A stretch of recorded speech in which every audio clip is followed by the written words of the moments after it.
Pictures in a gallery under sea by CK Stead. CK Stead ஃபேமஸான New Zealand writer. இவரோட இந்த போயமை வந்து நமக்கு ஆஸ்திரேலியன் லிட்ரேச்சரில் ப்ரிஸ்கிரைப் பண்ணியிருக்காங்க. பட் இவர் ஆஸ்திரேலியன் ரைட்டர் கிடையாது. மேபி இப்போ இவர் ஆஸ்திரேலியாவில் செட்டில் ஆகிருக்கலாம். அதனால தான் இவருடைய இந்த போயமை ஆஸ்திரேலியன் லிட்ரேச்சரில் ப்ரிஸ்கிரைப் பண்ணியிருக்காங்க. இவருடைய நேட்டிவ் நியூசிலாந்து தான். ஓகேவா? நிறைய novels, poems and short stories எழுதியிருக்காரு. இவருடைய முதல் புக் த நியூ பொயட்டிக் அப்படிங்கிற புக் 1964 பப்ளிஷ் ஆன புக். இந்த புக்கில் வந்து WB ஈட்ஸ், தென் எஸ்ரா பவுண்ட், T.S. எலியட்டை பற்றி ரிசர்ச் பண்ணியிருக்காரு. ஓகேவா? தென் என்னுடைய ஃபேமஸான மற்ற புக்ஸ் பார்த்தோம் அப்படின்னா whether the will is free அப்படிங்கிறது ஃபேமஸான பொயட்ரி கலெக்ஷன். தென் ஸ்மித்ஸ் ட்ரீம் அப்படிங்கிறது ஃபேமஸான நாவல். இந்த போயம் மொத்தம் 7 பார்ட்ஸாக இருக்குது. அந்த 7 பார்ட்ஸ்லேயும் வந்து அவருடைய மெமரிஸ் தான் ஷேர் பண்ணியிருப்பார். ஓகேவா?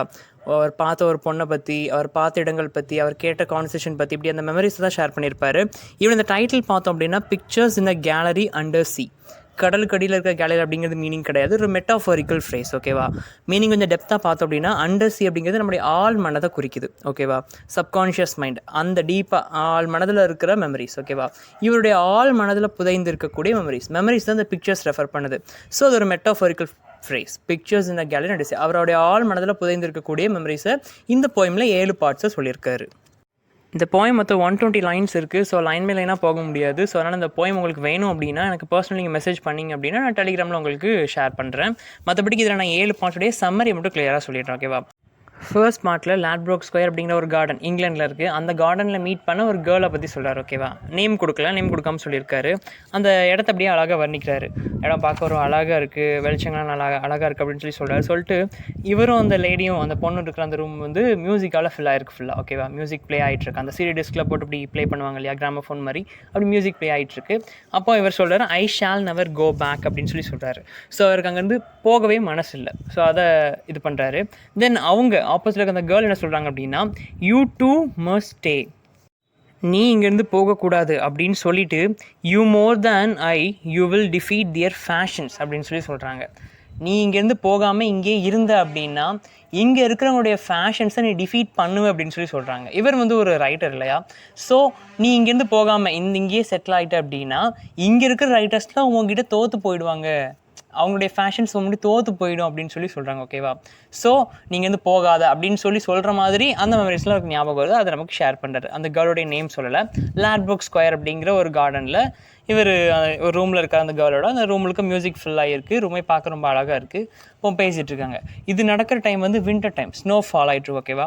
ஸோ 7 பார்ட்ஸ்லேயும் இந்த ஸ்னோவை யூஸ் பண்ணியிருப்பார். இந்த ஸ்னோவை எதுக்கு யூஸ் பண்ணியிருப்பார் அப்படின்னு மெட்டாஃபோரிக்கலாக ஸ்னோ ஃபாலை அப்படி அந்த இடத்த கவர் பண்ணுறது, இவர் மெமரி அந்த இன்சிடென்ட்லாம் கவர் பண்ணுது அப்படிங்கிறத மெட்டாஃபோரிக்கலாக நமக்கு சஜஸ்ட் பண்ணுறாரு. இப்போ டைட்டில் சொல்லியிருந்தார் இல்லையா, pictures in a gallery under sea அப்படின்னு. கேலரி, ஸோ ஒரு மைண்டுக்குள்ளே இருக்கிற ஒரு மியூசியமுக்குள்ளே அப்படியே ஒவ்வொரு மெமரியாக பார்த்துட்டு போகிற மாதிரி நமக்கு இந்த போயமில் சொல்லியிருக்காரு. அப்போ மொதல் மெமரி இந்த பொண்ணை பற்றின மெமரி, லாட்ப்ரோக் ஸ்கொயரில் மீட் பண்ண இந்த பொண்ணை பற்றின மெமரி. ஓகேவா? ஸோ அதை தாண்டி இந்த பொண்ணுடைய இந்த பிக்சரை தாண்டி அவருடைய மைண்டில் எட்டி பார்த்தா நிறைய காரிடார்ஸ் இருக்குது, நிறைய மெமரிஸ் இருக்குது. பட் எதுவுமே வந்து கிளியராக இல்லை. எல்லாமே வந்து இப்போ பர்ஃபெக்டாக இவங்க அப்படின்னு அவருக்கு ஒரு கிளியர். நம்ம மெமரி அப்படி தானே, அப்படியே எல்லாத்தையுமே பக்கவாக ஞாபகம் மாட்டோம். யாரையும் அவங்க மீட் பண்ணனே, அவங்களும் இங்கே மீட் பண்ணனே, இந்த கேர்ள் அங்கே மீட் பண்ண அப்படிங்கிற ஞாபகம் தானே இருக்கும். ஸோ ஒரு பக்காவாக கிளியராக இல்லை. ஸோ பார்த்தா நிறைய காரிடர்ஸ் ஒரு மைண்டில் இருக்குது, ஒன்னொன்னே இவர் பார்க்குறாரு. ஓகேவா? அவ்வளோ மெமரிஸில் முதல்ல இருந்த மெமரி வந்து இந்த கேர்ளை பற்றின மெமரி தான். ஓகேவா? அதை சொல்லிட்டாரு. சொன்ன பிறகு என்ன சொல்லிட்டாருன்னா இவருடைய மெமரிஸை வந்து ஸ்டோன்ஸ் ஆஃப் அ சன்கன் சிட்டி, ஒரு மூழ்கி போன நகரத்துடைய அந்த கற்களோட கம்பேர் பண்ணுறாரு. ஒரு காலத்தில் இவருடைய மெமரிஸ் வந்து நடந்து இவர் அப்படியே அதில் லைவாக பார்த்தாரு. லைவாக இவர் என்ஜாய் பண்ண மெமரிஸ் இல்லையா? எல்லாமே ஒரு பெரிய பில்ட், இப்போது மூழ்கி போன நகரங்கள் வந்து ஒரு காலத்தில் நல்லா பிரம்மாண்டமாக வானுயர இருந்திருக்கும். அது மாதிரி ஒரு மெமரிஸ் ஒரு காலத்தில் நான் ஜாலியாக என்ஜாய் பண்ண மெமரிஸ்லாம் இப்போது கடலுக்கு அடியில் போயிடுச்சு. அது இப்போ அதோடைய பழைய நிலமையில் இல்லை, ஜஸ்ட் நான் நினச்சி தான் பார்க்க முடியும் அப்படிங்கிற மாதிரி சொல்கிறார். ஸோ அவருடைய மெமரிஸை ஒரு மூழ்கி போன சன்கன் சிட்டியோட கம்பேர் பண்ணுறாரு. ஓகேவா? தென் அந்த மொசாட்டோட மியூசிக் அப்படியே ஃபுல்லாக இருக்குன்னு சொல்லியிருந்தார். இந்த ரூம் முழுக்க மியூசிக் தான் இருக்குது அப்படின்னு சொன்னார். இப்போ மியூசிக் அப்படியே ஃபேட் ஆகிட்டே இருக்குது. அந்த மியூசிக் நோட்ஸுமே இப்போ அவருக்கு ஞாபகம் இல்லை. ஓகேவா? அந்த ரூம் முழுக்க மியூசிக் ஃபில் ஆகிருக்கு அப்படின்னு பார்த்தோம். அந்த மியூசிக் நோட்ஸ்லாம் என்ன பாட்டு அதெல்லாம் சுத்தமாக ஞாபகமே இல்லை. இப்படியே அந்த மியூசிக் அப்படியே ஃபேட் ஆகிட்டே இருக்குது. ஸோ இப்போ ஃபர்ஸ்ட் மெமரி முடிய போகுது. ஓகேவா? இது லண்டன் மெமரி. இது திரும்ப அந்த மியூசிக் எனக்கு கேட்கவே இல்லை அப்படின்னு இந்த மெமரி முடியுது. இந்த ஃபர்ஸ்ட் பார்ட் முடியுது. ஸோ ஃபர்ஸ்ட் பார்ட் முழுக்க அவர் சொல்லியிருக்கிறது என்ன அப்படின்னா ஒரு கேர்ளை மீட் பண்ணியிருக்காரு. லாட்ப்ரோக் ஸ்கொயர் அப்படிங்கிற ஒரு கார்டனில் மீட் பண்ணியிருக்காரு இங்கிலாண்டில். அந்த பொண்ணை மீட் பண்ணது ரூமில் வந்து முழுக்க மியூசிக் நல்லா ஃபுல்லாக இருக்குது, மியூசிக் கேட்டுகிட்டே இருக்குது. அப்போ அவங்க சொல்கிறாங்க நீங்கள் இருந்து போகக்கூடாது, இங்கே இருந்தால் இங்கே இருக்கிற போய்ஸுடைய ஃபேஷனை நீங்கள் டிஃபீட் பண்ணுவீங்க அப்படின்னு சொல்கிறாங்க. ஓகேவா? ஸோ இவ்வளோதையும் கேட்குறாரு. கேட்டுட்டு இவருடைய மெமரிஸை பற்றி சொல்லிட்டு இந்த பாட்டை எண்ட் பண்ணுறாரு. தென் செகண்ட் பார்ட்டில் ஸ்னோ எங்கெல்லாம் விழுது அப்படின்னா பிரிட்டிஷ் மியூசியம் மேலேயும் ப்ளூம்ஸ்பெரி சோஹோ அப்படிங்கிற லண்டனில் இருக்கிற ஃபேமஸான சிட்டிஸ் மேலேயும் ஸ்னோ ஃபால் ஆகுது. ஓகேவா, ஸ்னோ ஃபாலாக இந்த இடத்த கவர் பண்ணுது அப்படின்னா இவருடைய மெமரிஸ் இந்த இடத்தெல்லாம் கவர் பண்ணுது அப்படிங்கிறது மெட்டாஃபரிக்கல் மீனிங். ஓகேவா, அது மட்டும் இல்லாமல் அங்கே இருக்கிற மக்கள் மேலேயும் தானே விழும். ஸோ அந்த சிட்டிஸில் இருக்கிற லயன்ஸ் பொலிட்டீஷியன்ஸ், லயன் அப்படின்னு ரெஃபர் பண்ணுறது பொலிட்டீஷியன்ஸை, லயன்ஸ் மேலேயும் லிட்ரரி மென் மேலேயும் விழுது. லிட்ரரி மென்னா இவருடைய ரைட்டர் தானே, இவருடைய கண்டெம்பரரி ரைட்டர்ஸ் மேலாம் விழுது. அப்போ அவங்களாம் இந்த பாட்டோடைய இந்த போர்ஷன் வந்து கவர் பண்ண போகுது, அவங்கள பற்றின மெமரிஸ்லாம் இந்த போர்ஷன் கவர் பண்ண போகுது அப்படிங்கிறத சொல்கிறாரு. ஓகேவா, அவங்க சொல்லிட்டு நெல்சன் அப்படிங்கிற ஒரு பர்சனுடைய மெமரியை பற்றி ஷேர் பண்ணுறாரு. அவர் வந்து அங்கே ஒரு ஃபேமஸான அட்மைரலாம், அந்த லண்டன் சிட்டியில் ஒரு ஃபேமஸான ஒரு அட்மைரல். அந்த நெல்சன் எப்படி ஞாபகம் வருது அப்படின்னா, அவர் வரும்போது அப்படியே அந்த 2 சைடில் இருந்து இந்த பெரிய ராஜா அந்த மாதிரி ஒரு பெரிய ஆளாக வராங்கன்னா பராக்லாம் சொல்லுவாங்க இல்லையா, அவங்க நேம் சொல்லி, அந்த மாதிரி அவர் வரும்போது அவருக்கு நல்லா ஓட்ஸ்லாம் பாடி அவரை வரவேற்கிறாங்களாம், அதெல்லாம் இவருக்கு ஞாபகம் வருது. ஸோ ஓகேவா, ஸோ அந்த இடத்த பார்த்த உடனே அந்த இடங்கள்லாம் ஞாபகம் வரும்போது நெல்சனை பற்றி ஞாபகம் வருது. நெல்சன் ஒரு ஃபேமஸான ஒரு அட்மைரலை பற்றி ஞாபகம் வருது. தென் குயின் விக்டோரியாவை பற்றியும் அவங்களுடைய ஹஸ்பண்ட் ஆல்பர்ட்டை பற்றியும் நினச்சி பார்க்குறாரு. இவங்க 2 பேர் பேசின ஒரு கான்வர்சேஷனை இவர் கேட்டிருப்பார். ஓகேவா, எந்த இடம் அப்படிங்கிறத வந்து இவர் ஒரு கன்ஃபார்மாக சொல்லலை. அதாவது இந்த சிட்டிஸில் பார்த்தாரா இல்லை வேற எங்கேயும் மீட் பண்ணாரா அப்படிங்கிறது இவருக்கு சரியாக ஞாபகம் இல்லை. ஸோ குயின் விக்டோரியா வந்து ரெஜினா அப்படின்னு சொல்லி ரெஃபர் பண்ணியிருக்காரு. ஓகேவா, அவங்க 2 பேரும் பேசின ஒரு கான்வர்சேஷன் இவருக்கு கேட்டிருக்கு. அந்த கேட்டதை பற்றி இதில் ஷேர் பண்ணியிருக்காரு. பட் எங்கே அப்படிங்கிற பிளேஸை சொல்லலை, மேபி இவர் வேறு இடத்துல கேட்டிருக்கலாம். பட் அந்த கான்வர்சேஷனை சொல்லியிருக்காரு. குயின் விக்டோரியா அவங்க ஹஸ்பண்ட் ஆல்பர்ட் கூட பேசிட்டு இருக்கிற ஒரு கான்வர்வை பற்றி நினச்சி பார்க்குறாரு. தென் அவருடைய கிராண்ட் ஃபாதரை பற்றி சொல்லியிருக்காரு. இதில் அவருடைய கிராண்ட் ஃபாதரை பற்றின மெமரிஸ் இதில் ஷேர் பண்ணியிருக்காரு. தென் லாஸ்ட்டாக இவருடைய கண்டெம்பரரி ரைட்டர்ஸ் WB ஈட்ஸை சி கேபில் மீட் பண்ணதாக சொல்லியிருக்காரு. தென் சிங்கிள் ப்ளூ இயரிங் போட்டிருக்கிற எஸ்ரா பவுண்டை ரெஃபர் பண்ணியிருக்காரு. சிங்கிள் ப்ளூ இயரிங் தான் இந்த போயமில் ரெஃபர் பண்ணியிருக்காரு. எஸ்ரா பவுண்டை தான் மறைமுகமாக ரெஃபர் பண்ணுறாரு. ஓகேவா, அவங்கள மீட் பண்ண மாதிரி இதில் ஷேர் பண்ணியிருக்காரு. ஸோ இந்த செகண்ட் பார்ட் முழுக்க வந்து ப்ளூம்ஸ்பெரி சோஹோ சிட்டிஸ் முழுக்க கவர் ஆகிற மாதிரியும் பிரிட்டிஷ் மியூசியம் கவர் ஆகிற மாதிரியும் சொல்லியிருந்தார். அதுக்கப்புறம் அந்த சிட்டிஸில் இருக்கிற லயன்ஸ் மேலேயும் லிட்ரரி மென் மேலேயும் இந்த ஸ்னோஃபால் விழுறதா சொல்லியிருந்தார். அவர் சொன்ன மாதிரியே இந்த இதில் சொன்ன ஆளெல்லாம் நல்லா பார்த்தோம் அப்படின்னா ஒரு அட்மைரல் நெல்சன் அப்படிங்கிற ஒரு அட்மைரலுக்கு அவருடைய மெமரி சொல்லியிருந்தார். தென் குயின் விக்டோரியா அவங்களுடைய ஹஸ்பண்ட் ஆல்பர்ட் அவங்கலாம் அரிஸ்டோக்ராட் ஃபேமிலி இல்லையா, ஸோ அவங்க அந்த லைனில் சேருவாங்க. தென் அவருடைய friends WB Yeats Ezra Pound இவங்களாம் லிட்ரரி மென்க்குலாம் வந்துடுவாங்க. அவருடைய தாத்தா வந்து நார்மலாக அந்த லைனுக்குள்ளேயே சேர்த்துறோமே. ஸோ இந்த பார்ட் முழுக்க கவர் ஆனது அந்த சிட்டிஸில் இருந்த இவர் மீட் பண்ண அந்த பொலிட்டிக்கலில் பெருசாக இருக்கிற பர்சன்ஸும் தென் இவருடைய கண்டெம்பரரி ரைட்டர்ஸையும் இவர் மீட் பண்ண மெமரிஸும் இந்த செகண்ட் பார்ட்டில் ஷேர் பண்ணியிருக்காரு. ஓகேவா, தென் தேர்ட் பார்ட் வந்து ஒரு சின்ன பார்ட் தான். இந்த தேர்ட் பார்ட்டில் வந்து ஒரு அன்பிளசன்ட் நியூஸை நமக்கு சொல்கிறாரு. ஒரு அன்பிளசன்ட் நியூஸை கேட்ட அந்த மெமரியை சொல்கிறாரு. வியட்நாம் வாருடைய இம்பேக்ட் அது வந்து இவர் காதில் வந்து விழுந்திருக்கு. வியட்நாம் வாருடைய இம்பாக்ட் இவருக்கு தெரிஞ்சிருக்கு. அந்த நியூஸ் இவரை ரீச் பண்ணும்போதே அவர் அப்படியே ராக்கெட் பண்ண மாதிரி இருந்துச்சு, ஒரு ஸ்ட்ரைக் பண்ண மாதிரி இருந்துச்சு, ஒரே அடியாக அடித்த மாதிரி இருந்துச்சு அந்த நியூஸை கேட்கும்போது. வியட்நாம் வார்னால எவ்வளோ பாதிப்புகள் எவ்வளோ பிரச்சனைகள் வந்துச்சு அப்படிங்கிற செய்தி இவர் காதில் கேட்கும்போது அப்படியே இவர் கீழே தள்ளி விட்டுடுச்சு. அந்தளவு இவரை ரொம்ப மனவேதனை அடைய வச்சு ஒரு செய்தி அந்த வியட்நாம் வாருடைய இம்பாக்ட், அந்த வியட்நாம் வாருடைய தாக்கம் அப்படின்னு சொல்லி சொல்கிறாரு. இவருடைய பாடியை அப்படியே கீழே தள்ளி விட்டுடுச்சு அப்படிங்கிற மாதிரி சொல்கிறார். அந்தளவு அந்த நியூஸ் வந்து ரொம்ப பயங்கரமாக இருந்திருக்கு அப்படிங்கிறத இது மூலமாக இந்த தேர்ட் பார்ட்டில் சொல்கிறாரு.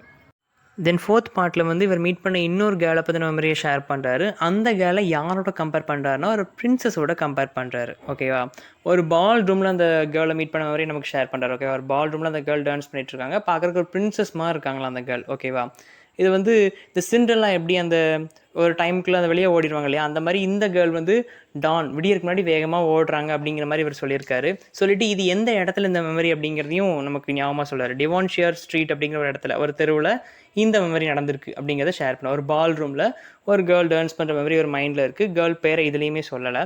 கேர்ள் நல்லா டான்ஸ் பண்ணுவாங்க, ஒரு பிரின்சஸ் மாதிரி இருக்காங்க. டான் பிரேக் ஆகிறதுக்கு முன்னாடி அந்த கேர்ள் வேகமாக போகிறாங்க அப்படிங்கிறதையும் சொல்கிறாங்க.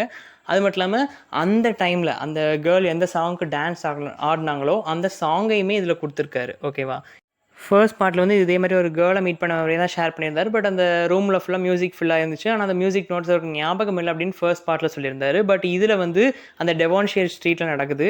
ஒரு கேர்ள் வந்து பால் ரூமில் டான்ஸ் பண்ணுறாங்க. பட் அந்த இடத்துல போட்ட அந்த மியூசிக் வந்து ஞாபகம் இருக்கு சொல்லி இந்த சாங்கையுமே இந்த ஃபோர்த் பார்ட்டில் கொடுத்துருக்காரு. ஓகேவா, தென் ஃபிஃப்த் பார்ட்டில் வந்து இவருடைய கண்டெம்பரரி ரைட்டர் ஆஸ்கர் வைல்டை அந்த லண்டன் ஸ்ட்ரீட்டில் போலீஸ் அரெஸ்ட் பண்ணிட்டு போகிறாங்க. அதை வந்து மக்கள் பார்த்துட்ருக்காங்க. இந்த மெமரி இவருக்கு வருது. இப்போ அதை நினச்சி பார்க்குறாரு. ஓகேவா, அவருடைய மைண்டில் நிறைய காரிடர்ஸில் நிறைய மெமரிஸ் இருக்குது. இப்போ இந்த மெமரியை சொல்கிறாரு. ஆஸ்கர் வைல்டை அரெஸ்ட் பண்ணிட்டு போகிறாங்க. எதுக்கு அப்படின்னு பார்த்தோம் அப்படின்னா, அவருடைய ஹோமோசெக்சுவாலிட்டி பிஹேவியருக்காக அவர அரெஸ்ட் பண்ணிட்டு போறாங்க. ஓகேவா? அப்போ அவ்வளவு நாள் புகழ்ந்து அவர் ஒரு பெயராயிட்டா கொண்டாடின மக்கள் எல்லாருமே வந்து துப்புறாங்க. தென் ரெஸ்டாரண்ட்ல மக்கள் சாப்பிட்டுட்டு இருக்காங்க. அவங்க காலடியில வந்து அவருடைய ஃபோட்டோஸ் இந்த பெருசா இந்த கொடும்பாவைலாம் எரிப்பாங்கல்ல, அந்த மாரி அவருடைய ஃபோட்டோஸ்லாம் கிழிச்சு கிழிச்சு போட்டிருக்காங்க. அது மேல மிதிச்சு மக்கள்லாம் சாப்பிட்டுட்டு இருக்காங்க. ஸோ அவ்வளவு நாள் கொண்டாடப்பட்ட ஒரு ரைட்டர் வந்து இன்னைக்கு எல்லாரும் துப்பி, வேடிக்கை பார்த்து, இகழ்ந்து அப்படின்னு ரோஸ்ட் பண்ணிட்டு இருக்காங்க தெரு முழுக்க. இது வந்து ஆஸ்கர் வந்து பெருசா எடுத்துக்கிறதே இல்ல. இதுல என்ன இருக்கு அப்படின்னு சொல்லி அவருடைய ஃபேஸ் ரியாக்ஷன் அப்படி இருக்கு. இந்த மெமரியை நினைச்சு பார்க்குறாரு. ஆஸ்கர் வைல்ட அரெஸ்ட் பண்ணிட்டு போற மெமரி. அந்த லண்டன் ஸ்ட்ரீட்ஸ்ல அரெஸ்ட் பண்ணிட்டு போறாங்க. அந்த மெமரியை நினைச்சு பார்க்குறாரு. தென் அடுத்து ஹியூஃபர் அப்படிங்கிற ஒரு ஜெர்மன் ரைட்டரை பற்றின மெமரியை நினச்சி பார்க்குறாரு. அவருக்கு வந்து அவருடைய பேரில் ஜெர்மன் அப்படிங்கிறது இருந்தாலே அவருக்கு பிடிக்காது. அதனால ஜெர்மன்ஸை ஹேட் பண்ணுறவர். அவர் ஜெர்மன் ரைட்டர் தான், ஆனாலும் ஜெர்மன்ஸ் ஹேட் பண்ணுறவர். ஸோ அவரை பற்றி நினச்சி பார்க்குறாரு.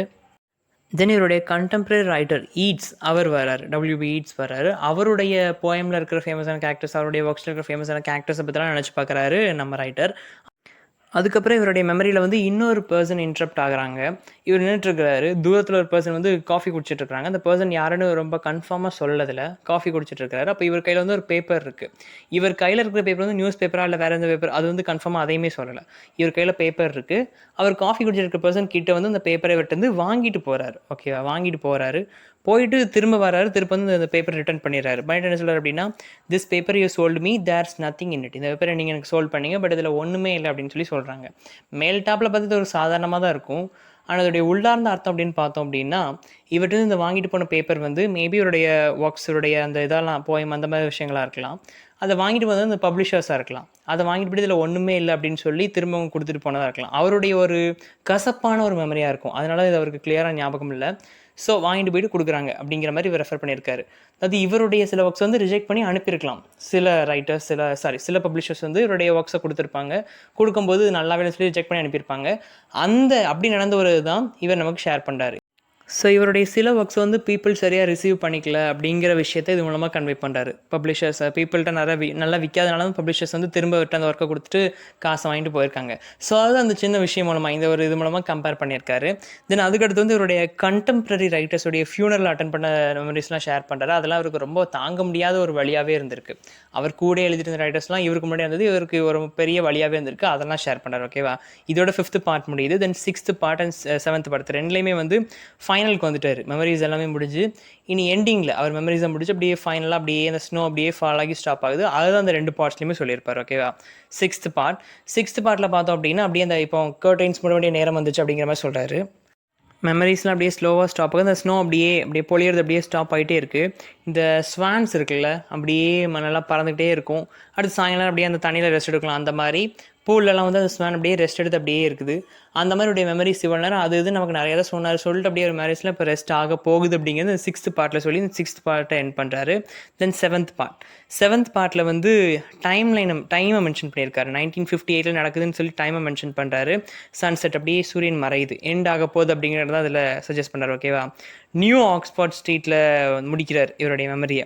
பல இடத்துக்கு போனார். சோஹோ, ப்ளூம்ஸ்பெரி, அங்கே இங்கேன்னு பல இடத்துல சுற்றி நாங்கள் இவங்கள பார்த்தேன். தென் குயின் விக்டோரியாவோட கான்வர்சேஷனை கேட்டேன். அவருடைய தாத்தாவை பற்றி சொன்னார். கான்டெம்பரரி ரைட்டர்ஸ், தென் ஆஸ்கரோட அரெஸ்ட்டு, வியட்நாம் வார், அது இதுன்னு பல விஷயங்களை ஷேர் பண்ணி அங்கே எங்கேன்னு ஆரம்பிச்சு இப்போ நியூ ஆக்ஸ்போர்ட் ஸ்ட்ரீட்டில் முடிக்கிறார். ஓகேவா? அங்கே எங்கேன்னு ஆரம்பித்தார். இப்போ 1950 நியூ ஆக்ஸ்போர்ட் ஸ்ட்ரீட்டில் முடிக்கிறாரு. ஸ்னோ அப்படியே ஃப்ரீஸ் ஆக ஆரம்பிச்சிருச்சு. இப்போ அப்படியே எண்ட் ஆக போகுது. இப்போ லாஸ்ட்டாக ஒரு கம்பேரிசன் வச்சு முடிக்கிறார். ஓகேவா? இவருடைய மெமரிஸ்லாம் ஷேர் பண்ணார் இல்லையா, அதை யாரோட கம்பேர் பண்ணுறாருன்னா, ஒரு ஓல்டு மேன் வந்து நின்று வயலின், ரொம்ப வயசானவர், வயலின் வாசித்தவர் தான். அப்படியே அந்த ஒரு கையில் ரொம்ப வயசானவர் தானே. ஸோ அந்த வயலின் வாசிக்க கொஞ்சம் கை கஷ்டமாக தானே இருக்கும். அந்த வயலின்லாம் வாசிக்க ட்ரை பண்ணுறாரு அந்த ஓல்டு மேன். அதை இவருடைய மெமரி ஷேர் பண்ணுறதோட கம்பேர் பண்ணுறாரு.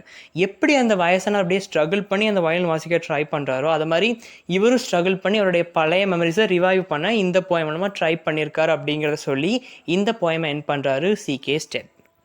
ஸோ 7 பார்ட்லையும் என்னென்ன சொல்லியிருக்காருன்னு கிளியராக பார்த்தோம் அப்படின்னா, ஃபர்ஸ்ட் பார்ட்டில் லாட்ப்ரோக் ஸ்கொயரில் மீட் பண்ண ஒரு கேர்ளை பற்றி சொல்லியிருந்தார். தென் பார்ட் 2ல் நெல்சன் அப்படிங்கிற ஒரு அட்மைரலை பற்றி சொல்லியிருந்தார். என்னுடைய grandfather, then Queen Victoria நான் உங்களுடைய ஹஸ்பண்ட் ஆல்பர்ட்டோட பேசியிருந்த கான்வர்சேஷன் அதை பற்றிலாம் சொன்னார். லண்டன் சிட்டிஸ்லாம் ஸ்னோ ஃபால் ஆகுது, கவர் ஆகுது அப்படிங்கிறத சொல்லியிருந்தார்.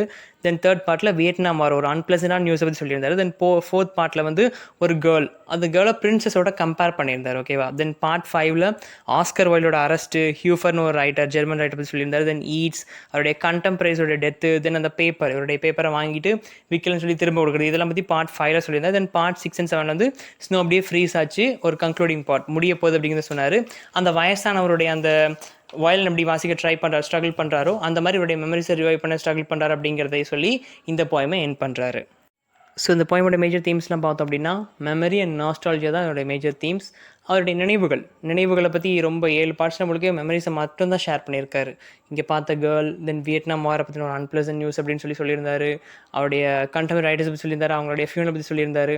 ஸோ அவருடைய மெமரிஸ் தான் அந்த 7 பார்ட் ஃபுல்லுமே ரொம்ப கிளியராக ஷேர் பண்ணியிருந்தாரு.